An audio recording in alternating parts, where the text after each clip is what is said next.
রসমালাই ফ্লেভারের মধ্যে কী এমন দিই যেটা খেয়ে সবাই তো রসমালাই ফ্লেভারের পুরো প্রেমে পড়ে যায়।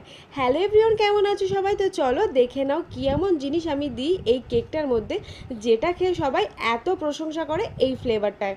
তো আমি কিন্তু এখানে নর্মাল সুগার সিরাপ ইউজ করি না, রসমালাইয়ের যে দুধটা হয় ওই দুধটাই কিন্তু আমি ইউজ করি, যার জন্য রসমালাইয়ের ফ্লেভারটা পুরো প্রপারভাবে পাওয়া যায়। আর ভেতরে কিন্তু প্রত্যেকটা লেয়ারে আমি ভরে ভরে রসমালাই দিই। অনেকে কী করে রসমালাইয়ের ফ্লেভারের যে ক্রাশগুলো পাওয়া যায় ওইগুলো ইউজ করে, কিন্তু আমি সেটা ইউজ করি না, একদম রিয়েল রসমালাই দিয়ে কেকটা বানাই, যার জন্য রসমালাই ফ্লেভারের কেকটা এত টেস্টি লাগে খেতে। এখনও পর্যন্ত যারা যারা আমার থেকে রসমালাই ফ্লেভারের কেকটা নিয়েছে প্রত্যেকে কিন্তু ভীষণ ভালো প্রশংসা করেছে আর দারুণ দারুণ সব রিভিউ দিয়েছে।